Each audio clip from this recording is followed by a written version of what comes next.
ధర్మం ద్వారా పోయేదంతా కూడా సుఖమైనటువంటి ప్రయాణం, అధర్మం ద్వారా ప్రయాణం అంతా కూడా దుఃఖకరంగా ఉంటుంది. ఎప్పుడైనా దుఃఖంలో మనం చేసేటువంటి పనిలో దుఃఖం ఉందంటే మన అధర్మంలో ఉన్నట్టే లెక్క. ఇంకంటే దానికి రెండో కొలతలు. నువ్వు సుఖంగా సంతోషంగా నలుగురి చేత కీర్తింపబడ్డ మహానుభావుడు అంటే నీ జీవనం ధర్మంలో ఉన్నట్టే లెక్క. ఇది మామూలుగా కనపడతా ఉంటుంది మనకి. కానీ మరి ధర్మ సూక్ష్మాలు ఏమిటి అంటే, ధర్మం అనేది అది చాలా సూక్ష్మంగా, అంటే అర్థమైనట్టే ఉంటుంది, అర్థం కాకుండా మరి నడుస్తూ ఉంటుంది.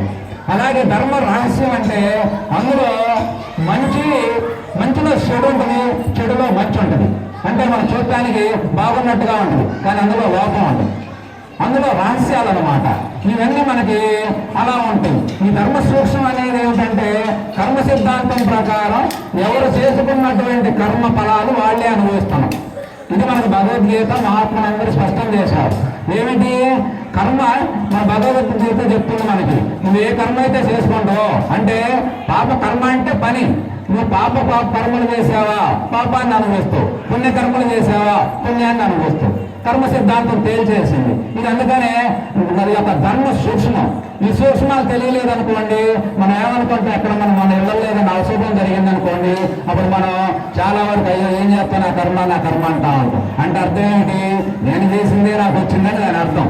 కానీ మనం నేను చేస్తే నాకు వచ్చిందని మనం గుర్తించాం. అందుకే అది సూక్ష్మమైంది. రహస్యం అంటే ఏమిటి?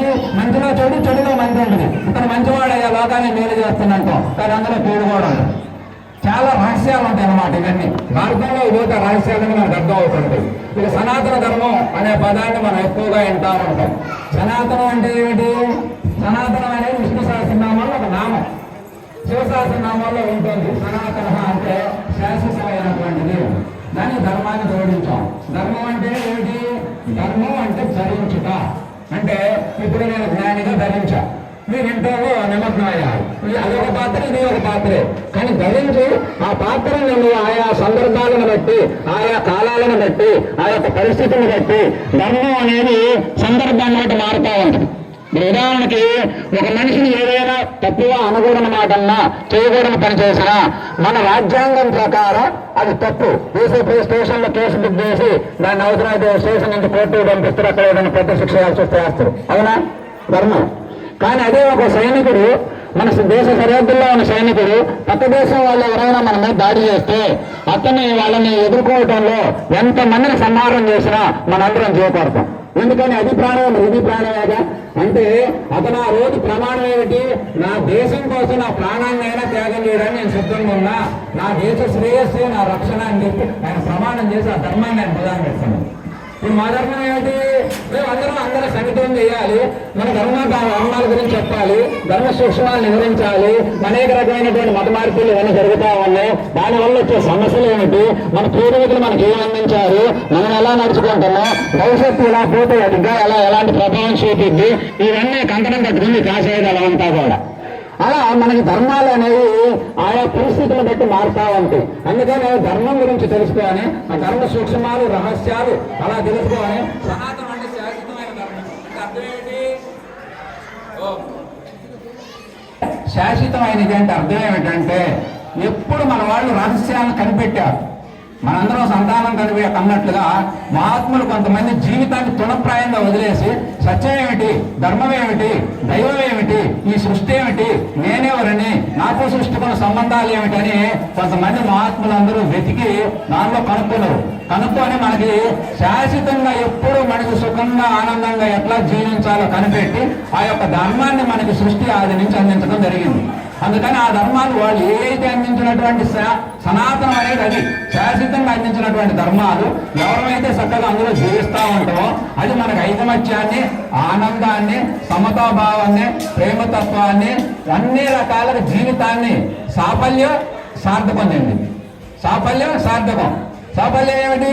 వ్యక్తిగత జీవితం అన్ని రకాలుగా మెరుగ్గా జీవించినటువంటి జీవితాన్ని సాఫల్యం పురస్కారాలు కొంతమంది వయసు పెద్దవాళ్ళకి ఇస్తుంటారు. మన ప్రభుత్వం వారు జీవితాన్ని పండించారు. మంచి దాంపత్యం, కుటుంబం బాగా ఉన్నారు, పిల్లలు ఉన్నత స్థానాల్లో ఉన్నారు, సమాజానికి శ్రేయస్సు కలిగి ఉన్నారు, అన్ని రకాలుగా మెరుగైన జీవితం ఉన్న వాళ్ళకి సాఫల్య పురస్కారం ఇస్తుంది. కానీ సార్థకం ఎవరు ఇవ్వాలి?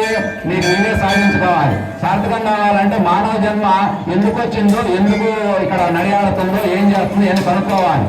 శంకరాచార్యులు మహాత్ములు శంకరాచార్యులు పెట్టుకున్నారు, శివాజీని పెట్టుకున్నారు. ఎందుకు పెట్టారు? ఈ పక్క శ్రీరామచంద్రుని ప్రభువును పెట్టారు. శ్రీరామచంద్రుడు ఎందుకు మనకు అంత ఆదర్శం? భారతదేశానికి శ్రీరామచంద్రుడు ప్రభు అంత ఆదర్శం. సీతారాములు మనకి రామాయణం అంతా కూడా మనకి ఏం బోధిస్తుంది, ఏం చేస్తుంది అంటే మనకి కుటుంబ నిర్మాణం అనేది అసలు ఎలా ఉండాలో మనకి రామాయణ గ్రంథం చక్కగా మనకు బోధిస్తా ఉన్నది. అంటే అన్నాదమ్ములు ఎలా ఉండాలి, భార్యాభర్తలు ఎలా ఉండాలి, తల్లి కొడుకులు ఎలా ఉండాలి, తోడికోడలు ఎలా ఉండాలి, సమాజంలో నీ కర్తవ్యం ఏమిటి, ఒక క్షత్రియుడుగా రాజుగా నువ్వు ఎలా నడుచుకోవాలి, ఏదైనా కుటుంబంలో ఏదైనా అవసరం వస్తే స్వార్థాన్ని బాధ్యతలు కాకుండా త్యాగాన్ని ఎట్లా ప్రదర్శించాలి.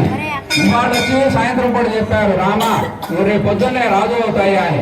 మళ్ళీ సాయంత్రం వచ్చి లేదయ్యా నువ్వు అడవులు పోవాలన్నారు. ఆయన అప్పుడు పొంగింది లేదు, ఇప్పుడు పొంగింది లేదు. ఏదైతే మనం సమతుల్యతను పాటించి 14 సంవత్సరాలు అడవుల్లో పోయింది. తర్వాత తమ్ముడు భరతుడు పోయి మొత్తం రాజ్యాన్ని రాజ్య ప్రజలందరూ తీసుకొని పోయి అక్కడ పట్టాభిషేకం తీసుకొస్తానన్నా రాముడు ఒప్పుకోవాలా. లేదు తండ్రి నీకో కాకుండా నాకో రాజ్యం జారీ చేసిండయా, ఆ ప్రకారమే నేను 14 ఏళ్ళు అడవులో ఉంటా, నువ్వు ఆ ప్రకారమే రాజ్యాన్ని పాలించని చెప్పడం జరిగింది.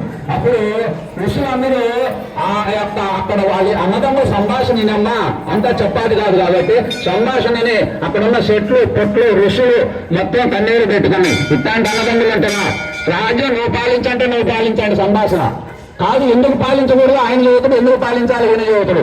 ఆ రకంగా ఉదయం నుంచి సాయంత్రం దాకా వాళ్ళ సంభాషణలన్నీ జరిగినా రాముడు ఒకే మాట చెప్పిండు. రాముడు ఒక మాట మాట్లాడితే అదే మాటయా, ఇక మారు మాట లేదు, నేనైతే వచ్చే పని లేదు, ఆఖరికి అవసరం అయితే మీ అందరినైనా వదిలేస్తాగా, సత్యవ్రతాన్ని మాత్రం వదిలిపెట్టని చెప్పిండు. ధర్మనిష్ట సత్యవ్రతాన్ని నేను వదిలిపెట్టాను. అప్పుడు ఋషులందరూ వచ్చి ఇది ఇంకా జరిగే పని కాదయా అన్న కాబట్టి అని చెప్పి మరి తీసుకుపోయినటువంటి వెండి పాదుకుల్ని రాముని పాదాలకు కడిగి వాటిని భరతుడిని ఎత్తుని ధరించి బయలుదేరాడు. బయలుదేరే ముందు భరతుడు చెప్పిన మాట ఏమిటి?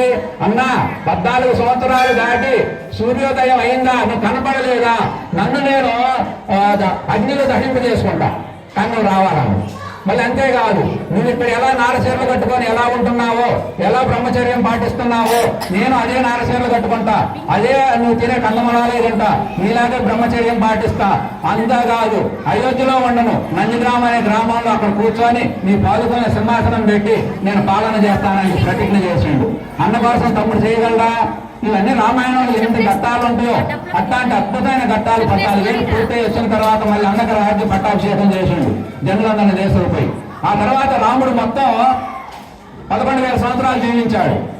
ఆయనకు వైకుంఠం నుంచి పిలుపు వచ్చింది, అయ్యా నువ్వు భూలోకంలోనే ఉంటే ఇక్కడ వైకుంఠం ఖాళీగా నువ్వు రావాలి స్వామి అని. అప్పుడు రాముడు ఏం చేసిండు? భరతుడిని మళ్ళీ నువ్వు రాజుగాయా, నేను నా ప్రయాణం అయిపోయింది వెళ్తాను అన్నాడు. కాదన్నా నువ్వు లేకపోతే నేను ఉండలేను ఆయన అన్నాడు. అప్పుడు ఏం చేయాలా? అందుకని భరతుడే వాళ్ళకు నలుగురికి 4 రోజులు 8 మంది సంతానం ఉన్నారు. వాళ్ళ రాజ్యం మొత్తం 8 భాగాలు చేసి అందరికి తల రాజ్యాన్ని అప్పచెప్పి రాముడు పెళ్లి కొడుకులాగా పట్టు వస్త్రాలు కట్టుకొని బ్యాండ్ మేళాలు పెట్టుకొని ఆయనతో పాటు కొంతమందిని తీసుకొని సరయూ నదిలో దిగి వైకుంఠాన్ని చేరువేయండి. అది జననంలో రావటం సంతోషం వస్తే మరణంలో కూడా సంతోషం పోవాలయ్యా. మనం పుట్టినప్పుడు లోకం మనం చూసి ఏడ్చిద్ది, నవ్విద్ది. మనం ఏడవలేదనుకో, పుట్టగానే మీ అందరికీ తెలుసు త్రిమూర్తులు, పిల్లగాడు పుట్టగానే నవ్వలేదనుకోండి మీరందరూ గిచ్చి వాడిని ఏడిపించి మీరు నవ్వుతారు. కానీ మనం పోయిన తర్వాత మనం చూసి లోకం ఏడవాలా అని చెప్పి రాముడు అట్లాంటి సందేశం ఇచ్చి అంత ఐకమత్యంతో కొనసాగింది. అందుకనే రాముడు అంటే మనకు ఆదర్శం. రాముడు లేకపోతే అందుకే మనం రామాలయంలో 4 ఇళ్ళు గ్రామం మొదలు పెట్టినా ఒక రామాలయం కట్టుకుంటాం, ఇంట్లో ఒక ఫోటో పెడతాం, ఒక వ్యక్తికి ఒక పేరు పెడతాం. రామ ఆదర్శం అనేది అంత గొప్పది. ఈ లోకంలో హరినామం శివనామం ఎప్పుడైతే వాటిని మనం మర్చిపోతామో, సీతారాముల ఆదర్శం ఎప్పుడైతే దెబ్బతింటుందో, శ్రీకృష్ణ తత్వాన్ని ఎప్పుడైతే గుర్తించమో భూమి మళ్ళీ విశ్వంలోకి ఉపశమనం జరిగిద్దంట. అంటే అవసరం లేదు, ఎందుకంటే మానవలోకం మానవుడుగా జీవించట్లా, ధర్మాలన్నీ వదిలేసిండు. అందుకని ఉపశమనం జరిగిద్దని చెప్పి మనకు పెద్దలు ఋషులు మాట మనం వింటా ఉన్నాం. కాబట్టి ఆ విధానంలో మనం కొనసాగాలి అంటే మనకి యొక్క రామతత్వం అంతా కూడా మనం అర్థం చేసుకొని ముందుకు సాగాల్సిన అవసరం ఎంతైనా ఉన్నది అని చెప్పి మనం మహాత్ములు చెప్తా ఉన్నారు. అయ్యా బాగోదు, నాకు సమయం చాలా విలువైనటువంటిది, పిల్లలకి కూడా అసలే మైకులు బాగలేవు. మీకు చదువు అర్థమైంది, నానేమో సమయం తక్కువ ఉంటుందేమని నాకు కాస్ట్ ఎక్కువ పోతుంటారు. ఎందుకంటే నా ఆశయం పెద్దది, ఎంత చెప్పాలని. ఎందుకంటే మహాత్ములు ఇక్కడ ఎంతో మంది ఉన్నారు, మీ గురుపీఠం ఉన్నది ఇక్కడ.